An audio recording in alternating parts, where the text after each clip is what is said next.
Estamos con Rubén Kotler, que es historiador, es docente de la Universidad de Tucumán, que es podemos decir, un colaborador ya sistemático, porque hemos hecho algunas entrevistas con él, opiniones de él. ¿Qué tal, Rubén? ¿Cómo andás? Hola Luis, bueno, un saludo a la audiencia de Borrador, y bueno, acá uno podría decir que andamos bien en lo personal, pero bueno, hay muchas cosas que en el mundo están girando al revés de lo que a uno le gustaría, y bueno, lamentablemente siempre que a uno lo convocan para conversar, no es para conversar sobre los avances en la historia de la humanidad, sino muchas veces sobre los retrocesos y sobre ciertos retrocesos que tienen anclajes históricos. Sí, por supuesto, porque hoy está este hecho que nos conmueve y nos revela a todos, ¿no? Que es esta nueva masacre al pueblo palestino. Pero vos posteaste el otro día en tu muro que vos sos un judío orgulloso de ser tal. Sí, sí, absolutamente. Soy judío, no reniego de mis orígenes. Tampoco quiere decir absolutamente nada que yo diga que soy judío, porque cuando hablo con personas en la calle, en la universidad, en el trabajo, en algún viaje, no ando sacando mi chapa Claro. identitaria. Eventualmente, como me presentaste al principio, soy historiador porque esa es la profesión que elegí, soy docente universitario y trabajo en un archivo histórico de la universidad, pero todo esto se conjuga en una historia personal. Esa historia personal a veces me sirve para poder posicionarme ante determinadas cuestiones vinculadas a la realidad, y en este momento y en esta coyuntura decir que soy judío, que me paro como judío para mirar lo que está pasando en la Palestina histórica, para mí es estratégico, y algunas respuestas a mis posiciones me demuestran que esa es una perspectiva. Pero el hecho de vos venir de una cultura, venir de una formación, de alguna manera hay ciertos grados de autoridad en relación a esta parafernalia terrible de ofensiva mediática. Sí, sí, sí, sin lugar a dudas.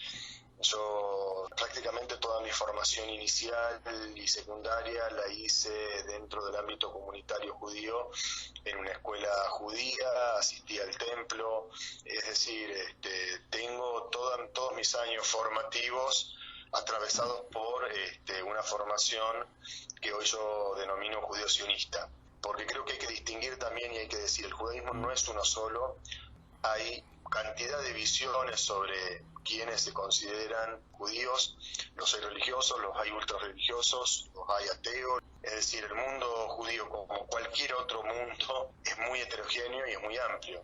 Yo estudio historia en la Universidad Nacional de Tucumán y empiezo a ver que la historia es algo muy distinto a la mitología, y ahí empiezo a elaborar mi propia separación con ese pasado, del cual no reniego, insisto. Y en el 2006 estaba yo en España haciendo mi doctorado, y en aquel momento, en julio, Israel acomete una de las tantas masacres, en esa oportunidad en el Líbano, que nos recordaba mucho a Sabra y Shatila, y decido yo escribir una carta que se hace pública. En realidad la escribo en mi blog personal, que decía en mi nombre no. Fue una respuesta así como casi automática, de decir, de sentir en ese momento la necesidad de poder expresarme. Yo no sabía qué alcance iba a tener, pensé que era como un grito en el desierto.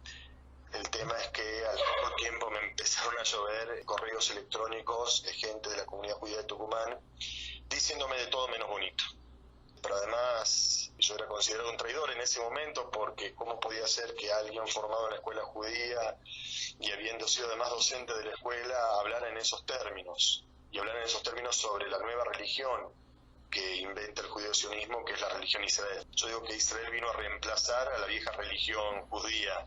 Entonces permite aglutinar a judíos religiosos, a judíos ateos, a judíos laicos, a judíos ateos que incluso citan como justificación la escritura considerada como sagrada, que es la Biblia. Somos ateos, pero Dios nos prometió la tierra hace 5.000 años, o hace 2.000 años, o hace 20.000 años, paradójicamente.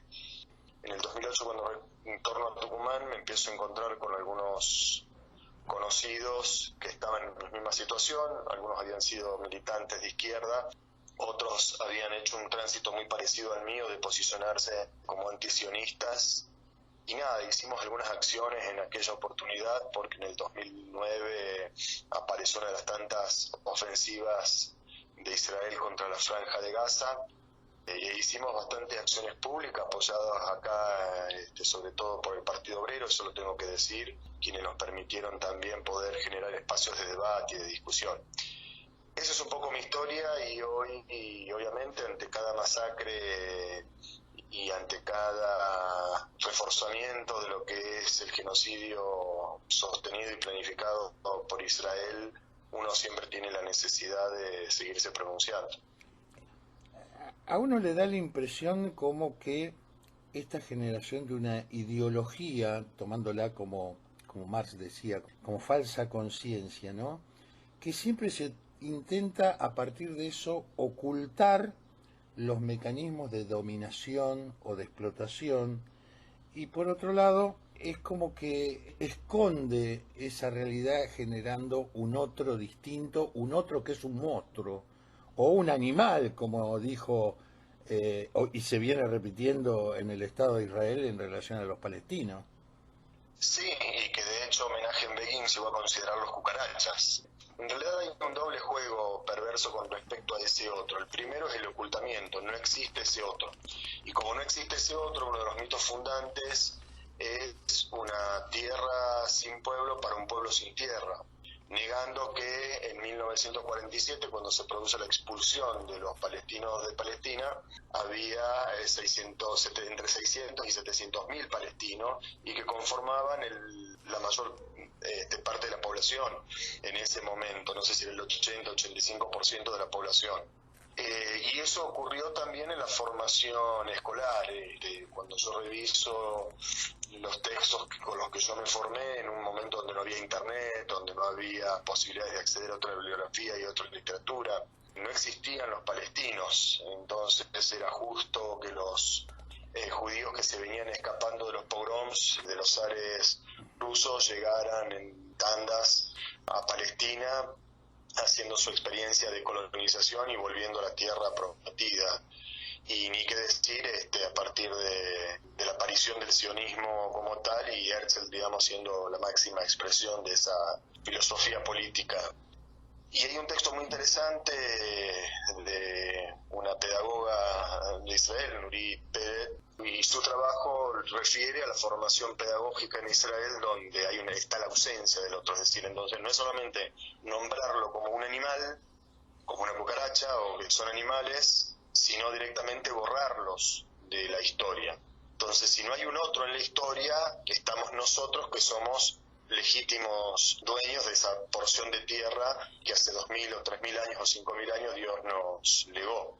Entonces tenemos las Sagradas Escrituras, que son escrituras del tipo de escribanía, y tenemos una tierra vacía, un desierto que había que transformar en un jardín florido. Entonces ahí hay otra mitología que dice que que Israel y los judíos sionistas convirtieron esa tierra en una tierra fértil, ¿no? Es decir, borrar la cultura del pueblo instalado ahí, como el pueblo palestino, que tiene además una cultura riquísima. Sí, exactamente. Y luego hoy la otra operación que se hace para legitimar al otro es decir, Hamás son los palestinos. Si vos decís palestino, estás diciendo Hamás. Claro. Entonces, como Hamás son terroristas, todos los palestinos son terroristas. Es una lógica perversa por dos motivos. En primer lugar, porque es no entender que Hamás, siendo que Hamás surge apoyado y bancado económica y políticamente por Israel en el año 87, en su lucha contra la OLP, y por otro lado es desconocer el derecho también que tienen los palestinos a elegir cómo van a resistir la ocupación y la opresión y los bombazos. Yo siempre digo, ¿podríamos considerar terroristas a los partisanos que se levantaron contra los nazis? Bueno, podríamos discutirlo. ¿Las acciones fueron las apropiadas? Seguramente no.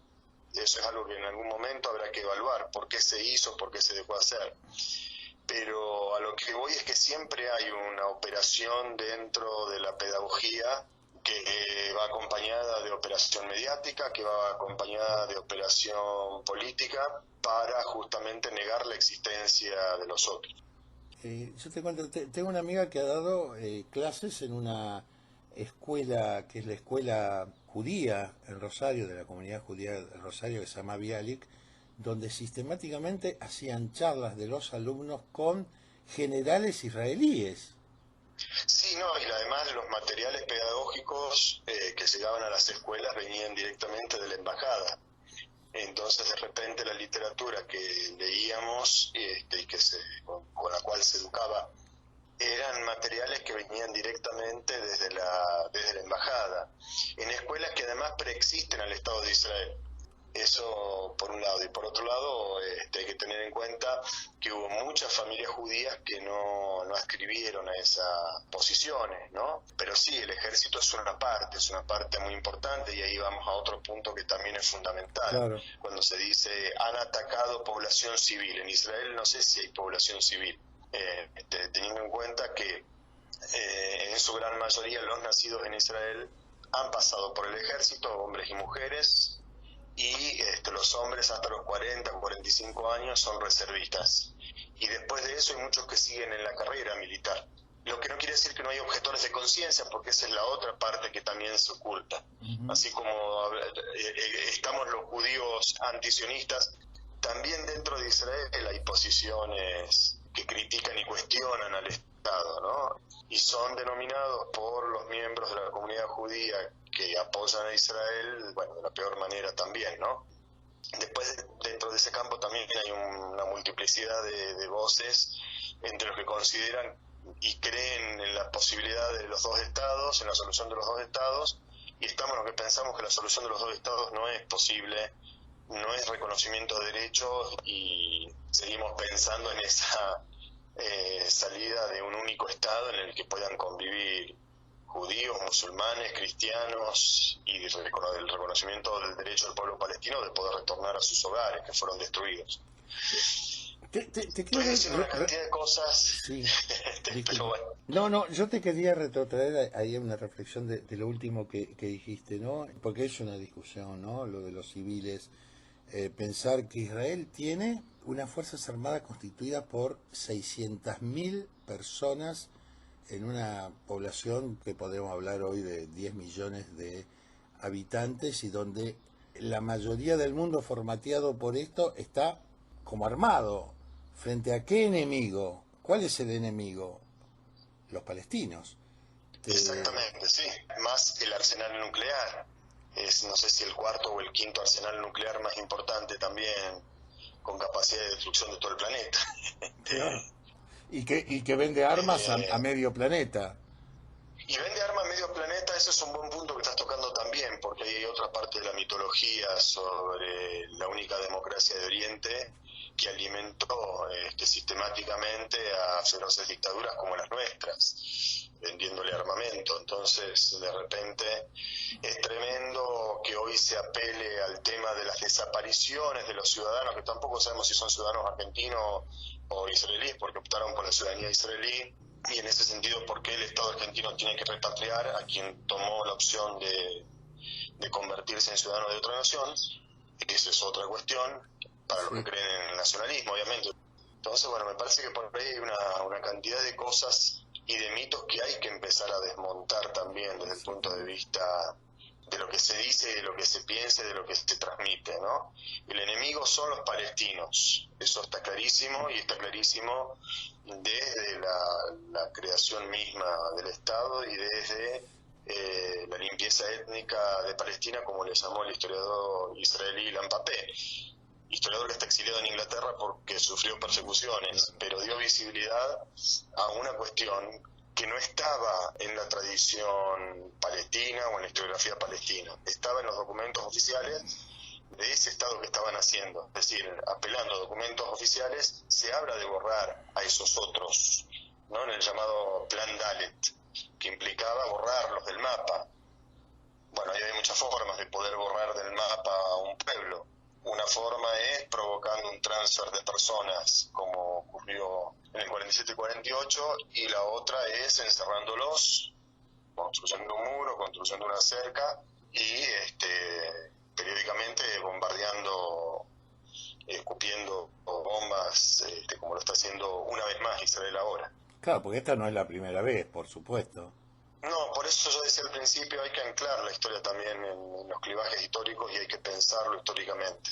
Si no pensamos que todo esto empezó el 7 de octubre, o que empezó con Dios dándole las tierras a Abraham. Entonces nos vamos a los dos extremos, o nos quedamos con la página de antes, con el diario de ayer, o con la Biblia de hace 5.000 años.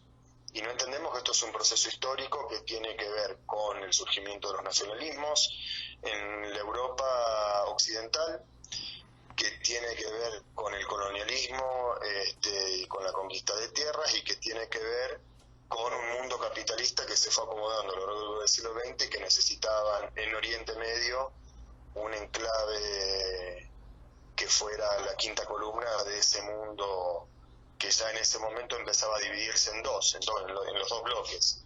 De hecho es curioso porque a la creación del Estado de Israel la apoyó tanto la Unión Soviética como Estados Unidos. Claro, fue casi un resultado de los pactos de Yalta y Potsdam. Sí. Después obviamente la derivación fue hacia el mundo capitalista. Y hay otro detalle que también es interesante. Hay un autor judío, hijo de sobrevivientes del Holocausto, que se llama Norman Finkelstein, Claro, que escribió un libro que se llama La industria del Holocausto. Y la hipótesis de él es que hasta el 67 en Israel no se hablaba del Holocausto, porque era una vergüenza pensar cómo nuestro pueblo fue víctima y se dejó someter por los alemanes, cómo no hemos tenido esa bravura y no hemos sido los machos que somos ahora y hemos dejado que los nazis nos aplastaran, ¿no? En el 67, después de la guerra de los 6 días, cambia ese paradigma y empiezan a poner sobre el tapete, para justificar la conquista y para justificar la dominación, el peligro del Holocausto. Y fíjate vos la metodología discursiva que circula desde el gobierno de Israel, de Netanyahu, del criminal Netanyahu y los medios de prensa.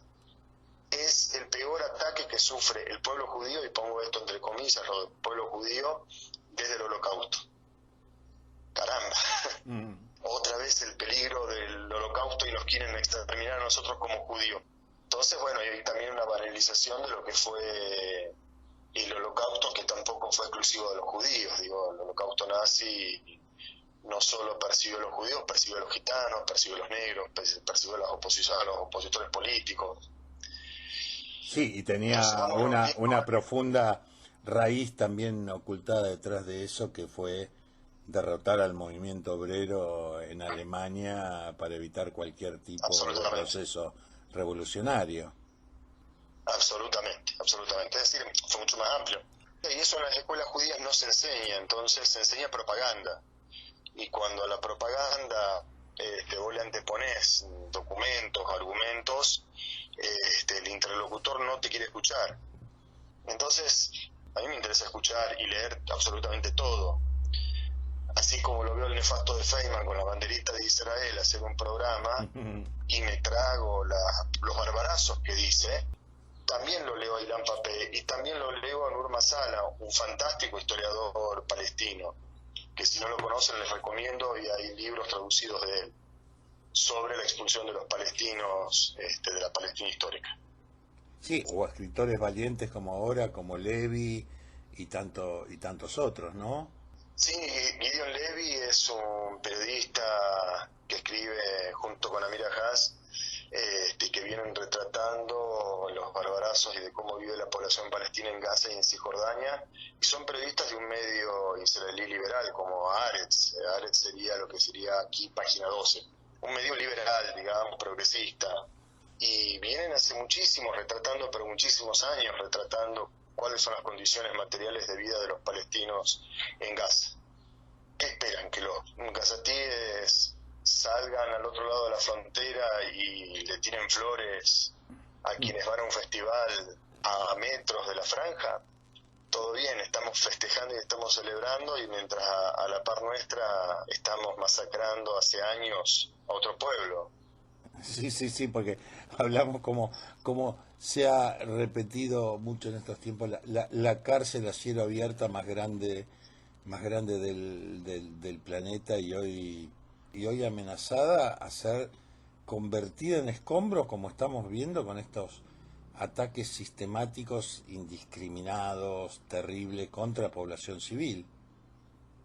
Sí, yo hoy reflexionaba porque veía que las Naciones Unidas le estaba pidiendo a Israel que respete Sí, el derecho, porque hay un derecho internacional vinculado a la guerra. Digo yo, no le están pidiendo que pare la masacre, le están pidiendo que por favor sea una masacre humanitaria. claro, que no tiren bombas de La- fósforo, por ejemplo. Claro, que no tiren bombas de fósforo, que no ataquen hospitales, que no ataquen escuelas, que no le ataquen a la ONU. Al margen de eso, lo que uno tiene que exigir es que se pare inmediatamente los ataques, no que los ataques sean Exactamente. humanitarios. No hay ataques humanitarios. Y en este caso coincide con una cantidad de factores actuales, porque al anclaje histórico hay que ponerle también la coyuntura actual. Y la coyuntura actual habla que la imagen de Netanyahu estaba siendo cuestionada dentro de Israel por sus intervenciones al aparato judicial de Israel. Esta es una anécdota que cuento. Hay un historiador argentino-israelí, Rehanan Reim, que ha escrito bastante sobre los judíos peronistas, sobre los judíos no sé qué, sobre los judíos no sé cuánto. Recientemente estuvo en Argentina, le otorgaron el beneficio de ser miembro de la Academia Nacional de la Historia. Son ampulosos de esas instituciones conservadoras. A lo que voy es que hace un par de semanas él postea sobre una manifestación contra Netanyahu y pone algo así como el apartheid de Netanyahu, una cosa así. Entonces yo provocativamente le pregunto ¿qué apartheid? Le digo, porque no es Netanyahu, es todo el gobierno, es el Estado. Pero además no es un gobierno de apartheid porque ahora se mete o entromete en la justicia y quiere manejar la justicia. ¿Y qué pasa con los palestinos? Entonces en algún momento me respondió algo así como que él militaba en favor de la causa palestina, los palestinos están en Cisjordania. Maravilloso. Pero los palestinos de Cisjordania reciben el ejército, los colonos fascistas, derrumban casas, ocupan territorios y todas esas Sí, cosas. sí, sí, sí, absolutamente. Pero bueno, él está a favor de la causa palestina de estos palestinos, que son los palestinos buenos, porque son los palestinos que se dejaron someter, no los otros, que nos tiran misiles, o que nos tiran no sé qué, porque ni siquiera son misiles poderosos, digamos. El tema es que recién hace 2 días se pronunció desde el 7 de octubre sobre la actual situación, la actual coyuntura, y veo que es una entrevista que le hacen, y empezó otra vez a caer en una cantidad de lugares comunes. Entonces digo yo, bueno, esa es la inteligencia de esta parte de la academia allá en Israel. Evidentemente nosotros somos las víctimas, seguimos siendo las víctimas. ¿Qué hay del otro lado del muro? No nos interesa porque no lo vemos. Al final el burka lo tenemos puesto nosotros, que no podemos ver qué hay detrás del velo, y no queremos quitar el velo por miedo a vernos en un espejo y que ese espejo nos esté reflejando no al valiente soldado israelí, sino al soldado nazi de la Alemania del 39, como veo que circulan algunas caricaturas que están muy bien reflejadas y que no son antisemitas, para que seamos claros, digamos. Pero no tiene nada que ver con el Entonces, antisemitismo, obviamente. no Sí, tiene nada que ver con el antisemitismo, y ahí viene la otra cuestión. No todos los que critican al Estado son antisemitas. Yo, por cuestionar al gobierno de Alberto Fernández, nadie se me dice a mí anti-argentino. Eso claro. era un discurso de los milicos. Bueno, yo Eso era un te quiero discurso de los detener un milicos. poquitito en esto, porque charlamos esto desde Argentina, ¿no? Y esta terrible cuestión mediática de todos los medios alineados. Uno calcula siempre con un trasfondo económico con el Estado de Israel, ¿no? Y es esta comparación con lo que vivimos nosotros durante la dictadura. O sea, yo tenía dos o tres cuestiones. Una, esto decir, bueno, el Hamas usa la población civil como escudo humano. Entonces, bueno, si bombardeamos tal edificio porque había miembros del Hamas y aparte reventamos a 20 civiles, esto parece la teoría de Camps. ¿Te acordás? Esa de que Absolutamente. si para encontrar a un guerrillero, a un terrorista, tenemos que matar 5, está justificado. Claro, exactamente, sí, sí, sí. Y además no nos conmueven las muertes de los niños y de los bebés, Claro, porque bueno, fueron usados, son los daños colaterales. Ahora lo que es curioso es que esa misma gente que justifica estos bombazos no apele al Talmud, por ejemplo, ¿no? Yo siempre digo, en el Talmud hay una de mis frases de cabecera, ¿no? Hay una imagen que dice: quien mata una vida mata a la humanidad, y quien salva una vida salva a la humanidad. Entonces, eso lo dice el Talmud, no lo digo yo. El Talmud es una de las fuentes del derecho judío. En realidad uno debería pensar también en lo que fueron las formaciones de los estados modernos, ¿no? De los estados-nación modernos. Yo digo que todos los países y los estados-nación, o la mayoría o muchos de ellos, tuvieron su pueblo palestino, y nosotros los tenemos acá. claro. Nosotros ese proceso lo hicimos, o se hizo en este proceso, gracias a un coprovinciano mío, Julio Argentino Roca, Claro. que hizo la campaña del desierto y que hoy continúa a través de otros medios, ¿no? La violencia al pueblo mapuche, a los Qom, a todos los pueblos originarios, a los que se les niega el derecho a poder reclamar también por sus tierras, de las que fueron despojados no hace mucho, no hace 5.000 años. 1880, que es cuando se termina de consolidar el Estado-Nación argentino. Lo mismo podemos decir de Estados Unidos, ¿no? Y de los colonos que fueron exterminando o procurando exterminar a las poblaciones originarias de ese territorio. Y así hay cantidad de ejemplos. Y es fantástico porque cuando uno mira la prensa local, acá en Argentina, este mismo señor que pone la bandera de Israel y habla de los terroristas de Hamás, es el mismo que cuando se refiere a los mapuches que están resistiendo en el sur y que están reclamando por su derecho ancestral a las tierras, les denomina pseudo mapuches. Eso es así, y en ese sentido es bastante claro. El problema es quienes se dicen progresistas, invierten esas relaciones. Sí, sí, sí, sí. Y vos hablabas de la dictadura. Muchos argentinos que encontraron refugio en Israel escapándose de la dictadura, años después están sosteniendo el proyecto sionista. Inclusive a mí en alguna oportunidad me escribieron: vos a mí no tenés nada que decirme porque yo me exilié y soy una sobreviviente de la dictadura. Ajá, bien, y quiere decir que no aprendiste nada entonces. Fuiste militante en los 70, te tuviste que exiliar porque la dictadura te persiguió y ahora estás apoyando lo mismo. A ver, no sé si se entiende la analogía. Sí, sí, sí, sí, por supuesto. Es esa contradicción, Y esa ¿no? vuelta, esa contradicción que bueno, lo tiene.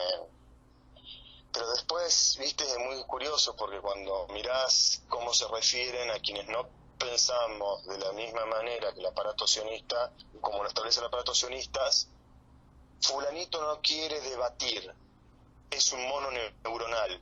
Bueno, si empezamos así, yo sí quiero debatir, Claro. te estoy invitando a que debatamos, te estoy invitando a darte argumentos y vos me estás tratando de mono neuronal, entonces ¿en qué quedamos?